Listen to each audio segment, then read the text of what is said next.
ये है दिल्ली दर्पण। दिल्ली की आम आदमी पार्टी सरकार को एक और बड़ा झटका लगा है।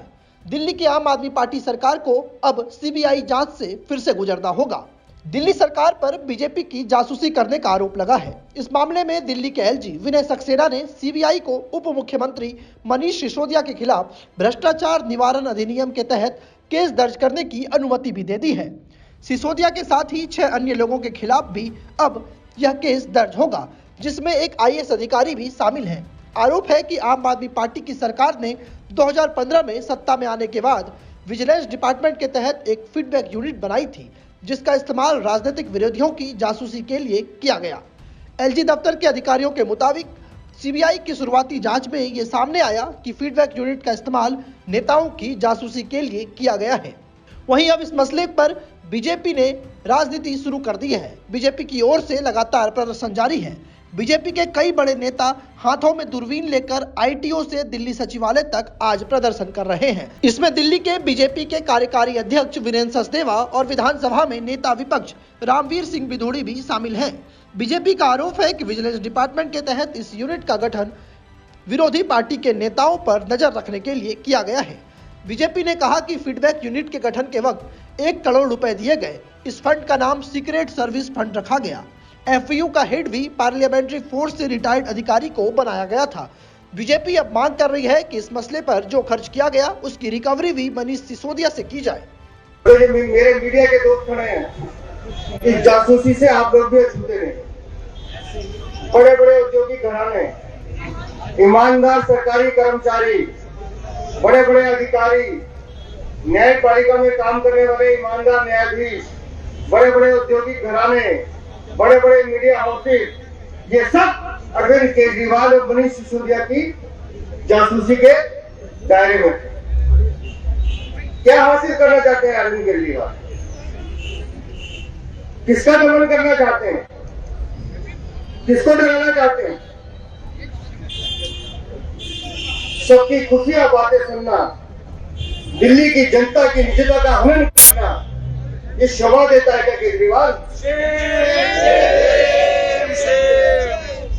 मुझसे एक मीडिया हाउस ने पूछा अभी कि दूरबीन का मतलब क्या है।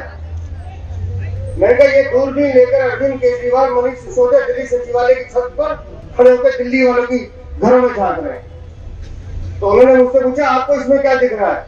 मैं कहा मैं जब इसमें देखता हूँ तो मुझे तिहाड़ जेल दिखाई देती है और पूरी की पूरी कैबिनेट वहां मीटिंग करती हुई दिखाई देती है।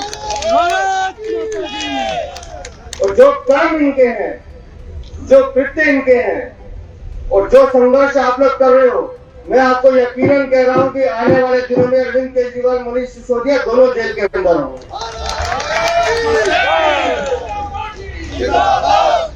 इस पूरे यूनिट को बनाते समय कुछ ईमानदार अफसरों ने आवाज भी उठाई। दिल्ली सरकार के विजिलेंस ऑफिसर ने इनको लिखा कि इस यूनिट का पैसा कहां से आ रहा है, कहां खर्च हो रहा है। तो मैं हैरान हूं, मुख्यमंत्री के स्पेशल एडवाइजर उस विजिलेंस अफसर को चिट्ठी लिखते हैं और कहते हैं कि ये आपको अधिकार नहीं है सवाल पूछने का। इसकी जो भी रिपोर्ट होती है हम डायरेक्ट मुख्यमंत्री को भेजते हैं, इसलिए हम आपको नहीं बताएंगे किस रिपोर्ट में क्या है। मतलब मुख्यमंत्री खुद निगरानी कर रहा है कि दिल्ली वालों की जासूसी कैसे होगी। 700 रिपोर्ट इस एफपी यूनिट ने सबमिट की है और इसमें से 60% रिपोर्ट राजनीतिक विरोधियों को दबाने की कैसे कोशिश की जा सकती है उसके बारे में। तो दोस्तों, ये इतना गंभीर विषय है कि कई बार तो मैं अभी हर्ष से कह रहा था कि यार हम लोग आपस में बात करते थे कि कल वहां प्रदर्शन करेंगे। उसी समय आम आदमी पार्टी के वालों का मैसेज आया था कि उनका भी प्रदर्शन है। इसका मतलब वो तो बड़ी तकड़ी जासूसी कर रहे हैं। तो अब हम सबको सावधान भी होना है, दिल्ली की जनता को जागरूक भी करना है और बताना है कि ये 2 जासूस जो है ये दिल्ली का भला नहीं कर रहे थे, ये आपकी जेबों की तलाशी ले रहे थे, आपके मन टटोल रहे थे और आपके ऊपर निगाह रख रहे थे। तो आज का ये प्रदर्शन है हमारा, ये आज हमारा पहला कदम है अरविंद केजरीवाल और मनीष सिसोदिया को घसीटते हुए जेल तक ले जाने का। ये लड़ाई लंबी रहेगी, चलती रहेगी और तब तक चलेगी जब तक इनको जेल नहीं भेज देंगे। बोलो तैयार हो ना? बोलो हाथ उठा के बोलो। अभी भी लोगों ने कमर का हाथ रखा हुआ है। बोलो तैयार हो ना? तैयार हो ना? तो अभी हम सब चलेंगे, संयम से चलेंगे, लेकिन जहां तक जाना है वहां तक जाएंगे और दिल्ली की जनता को बताएंगे कि दिल्ली की जनता की आवाज अगर कोई है तो सिर्फ भारतीय जनता पार्टी है, इसके अलावा दिल्ली की जनता का है कोई नहीं दे सकता। बहुत बहुत धन्यवाद। खबर के मुताबिक एलजी ने सवाल उठाए कि 29 सितंबर 2015 को फीडबैक यूनिट बनाने का प्रस्ताव कैबिनेट में रखा गया। खुद मुख्यमंत्री ने प्रस्ताव रखा, लेकिन इसके साथ कोई कैबिनेट नोट नहीं दिया गया।